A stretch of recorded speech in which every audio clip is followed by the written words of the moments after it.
kuratidza kuti he is a false prophet. Even handina wandinoti kumbira handina munhu akandikumbirira Kulian. Makore haana kwaakandikumbirira.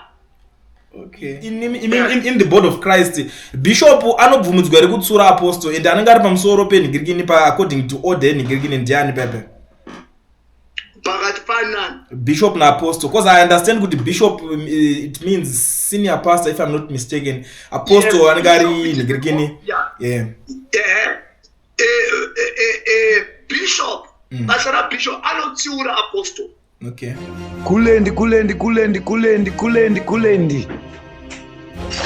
Bata nzeve dzeZANU-PF ndichibata mhuno tichirwera pasi munin'ina. Bata. Kulian TV.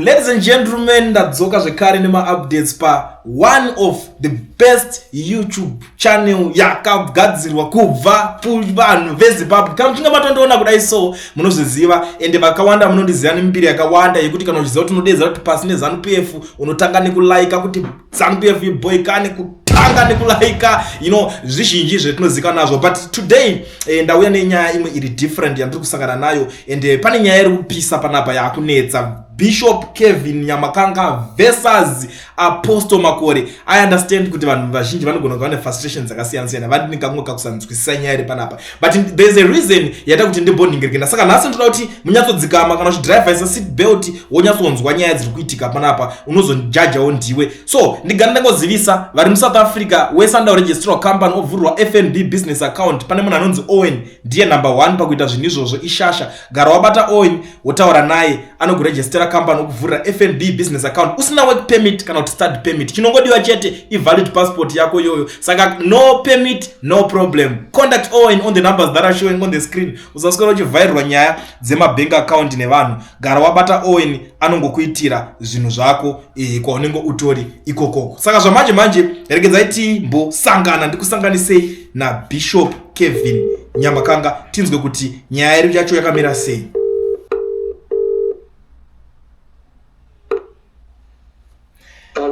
Number 1 bishop of our time, Magadiko Munwashe. Can you hear me, Bishop? Magadiko Munwashe, how are you? Kwazwai muri pa Kulian TV. Yes, I can hear you. I can hear you. Very loud and clear. How are you? Aiwa kuno kuti vatano tivatsvene. Thank you so much. What do you say? Aiwa kuno kuri bozve kuti ndati nhasi timbotaura na bishop ava vakawanda chokwadi ndati vanhu vakawanda vaiziva bishop kari kudhara tikatambosangana navo pamainterviews. Kune vamwe vanoziva kuti bishop munhu washe watataura naye kubva kudhara ende munhu anotaura zvinhu straight forward ende anotsura pasina kuti ndiani kana kuti chero ndikuliendi wacho vanongoti haiwa mukoma kuliendi marasika apa. That's what we love about Bishop. But nhasi nyaya yatinayo it's a different story. Ndaona there is a video ramakamaita kuningini kwenyu muchiaddress the issue of Apostle Makore. So ndisati ndakupai flow munyatso muchitsanangura muchitaura zvakasiyana-siyana. There is a issue zvekare yandakanzwa ichitaurwa na iye Apostle Makore achiti pa even kubva pakasungwa Bishop Nyamakanga ndindakazonovakumbirira chinchi. Saka ndapa ndakutoshambudzika kuti Bishop vacho vakutotsura chero munhu akavakumbirira here pavanga vakanhingirina papai kuti vazosiyiwa. Tell us what is happening, Bishop.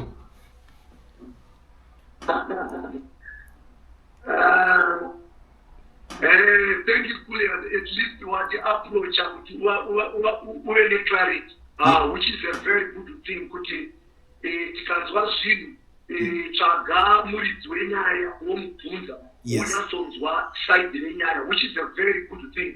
Yes. I appreciate you for that. Yeah. Apostle Makore, he just lied. That's point number 1. Kuti vakazono negotiate nevari kumusoro kuti ndireleaswe. Hapana negotiation yavakaita. Vanhu kule ngavarege kunyepa. Did you get what I'm saying? Yes, ndikukunzwa. Yeah. Vanhu ngavarege kunyepa. Apostle Makore, if he is a genuine man of God, he has to learn to speak the truth. You cannot be a man of God and you lie. It's really very simple. Ndakasungwa ndikaita 2 months in prison. Haana kana sendira akandipa kana kupa mudzimai wangu kana kupa vari pedyo neni. Hapana kana munhu akatumira kujere. Ndakatozoziva makore kuburikidza naGambakwe. Apiwa nhamba dzangu naGambakwe. Are you there? Yes. I'm following. Kuteerera. Muri kundinzwera munhu wacho? Ndikubanza. Muri kundinzwa? Yeah, ndikunzwisisa. Yo. Saka ndo pandakatanga kumuziva. Chechipiri vanhu kana vari vanhu vamunyari hakuna siri kuzviziva brilliant kuti ZANU-PF has been in power for the past 40 years plus. Yes, that's true. You understand? Yeah. And ZANU-PF has totally failed the people of Zimbabwe. There is nothing new that ZANU-PF can offer us or can give unto us. Yeah. And this is a point blank. Saka Apostle wachina ZANU-PF, it is his own constitutional right kuda ZANU-PF. Ikodzero dzavo zvipamutemo wenyika iright yavo, but zvinozotiratidza kuti he is a false prophet. Inini handina wandinotya. Jere randakatopinda kule andiriani yaka ndakatograduata. Saka chese chandinotaura ndakutotangidza kuti handina chandinotya. He must not say, ndo zvakanyanya kundibata. He must not say kuti hakuna achabvisa ZANU-PF nekuti varipo vane ma70 years, 80 years vakatopata system. What are you telling the people of Zimbabwe? Aungaudze munhu ari mumoto kuti moto uyu hauchatombodzimika saka rambai muchiita murimo. I mean it does not make any sense. Especially when it is coming from a man of God. Isusu vanhu vaMwari, we are there to give hope to the people. We are there to give hope to the nation. When the world is broken, it runs to the church, and the church has the solution. Saka iwewe ukati wewe tine ZANU-PF yatambula. Wakumana, just look corruption iri muno munyika. Just look what is happening in Zimbabwe. People are suffering. Chokwadi, that's true. You understand? Yeah. Saka chokwadi ngachitaurwe sezvachii. Pavagona veZANU-PF vanenge vagona kuti zvakagonekwa neZANU-PF zvishomanene pane zvakatadzikwa. This is the truth. Yeah. Andibona zvakagonekwa zvishomanene pane zvakatadzikwa. Ezvo nyika yakazara zvigananda. Nobody is holding those zvigananda accountable. There is no accountability. And a man of God, an apostle, is saying, avanhu vavo varipo vane ma70 80 years angatovaramba vakadaro, hatina vakabata masystem. Ukaenda kuCIO vakabata masystem, ukaenda kupolice, ukaenda kujudiciary kunana malapa vakabata masystem. It's only Chiwenga nevamwe vashomanene vari kuma69 years. What are you saying as a man of God, as an apostle? Are we going to get hope? Are we going to be edified? Zvinotisimbisa here izvozvo. Chokwadi hapana. Handimuzva munhu waMwari zvandikutaura. Ndikupanzwa. Saka chokwadi ngachitaurwe sezvachiri. Pakundikano kana vanhu vakatadza. Kana panoda kugadziriswa pogadziriswa. Zvakafanira, I'll give you a very good example of the opposition. There is no opposition in Zimbabwe. I heard Mkoma Skalatara kuti opposition it is in the mind. Fine, it is in the mind. But can I isa manifest on the ground? There is no opposition. Yeah. People of Zimbabwe are desperate for change. People of Zimbabwe, they need radical change. Not just a fast change. They need radical change. Change in the education system. Change in the political system. Change in the health system. Everywhere. Zimbabwe needs change. Yeah, that's true. You understand? I'll give you a very good example. Right now, what is the opposition doing? Because right now, my issues are raised when I Though I'm ZANU-PF, but those issues are vital. And the opposition could have wrote or written on those two issues.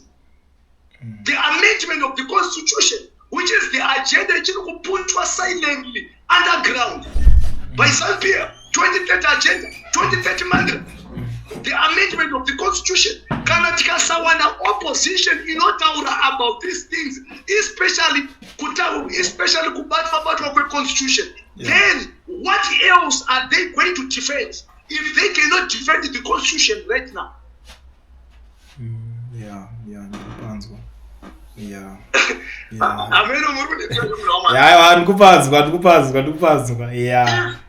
If we are going to have a new Zimbabwe, people vanofamba kubudira pachena vanhu ngavataure chokwadi chete. Kuti a man of God unosimbisa kuti zviripo kana ari makore kana ari ZANU-PF sympathizer, that's his right.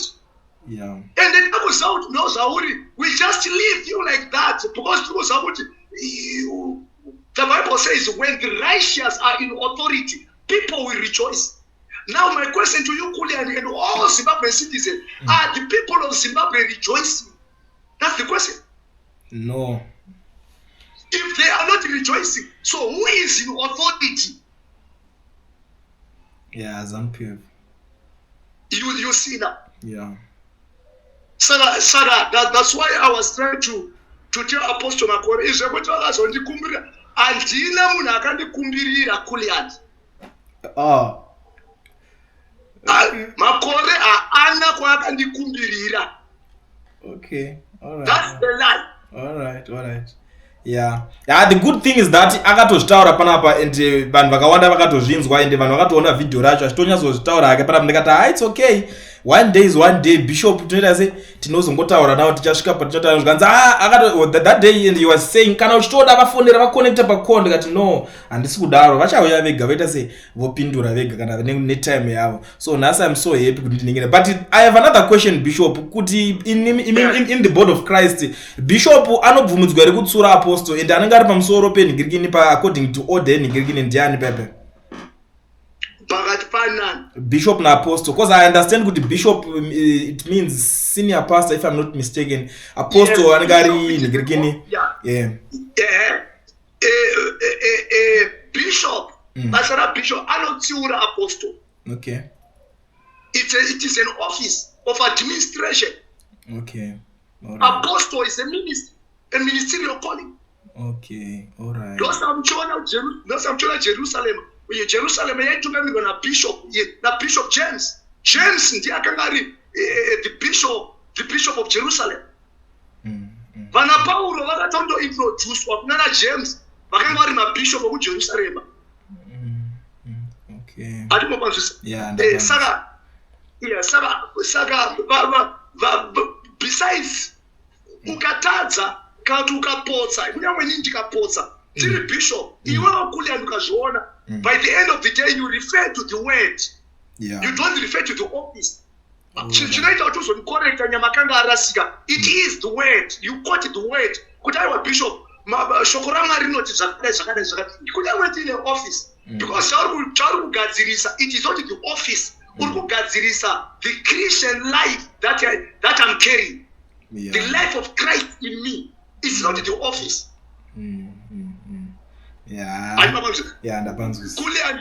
Kulian, you know where I stay.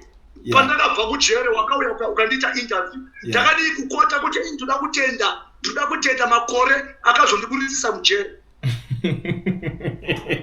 You came. That's true. Kulian. It's only people. Kulian, you know where I stay. You came to my place. Not only once. That's you true. Never heard me mentioning makore, but makore akazodayo. Vanunga. Nekuda kwemazita elam. That's true. Ichokwadi papa. Papa ichokwadi. All right. I think for today that's all. Thank you so much Bishop. Ndokutenda ine nigirikina nekuti jekeserawo muri yeZimbabwe iri kufara chaizvo. I know vachataura zvakawanda.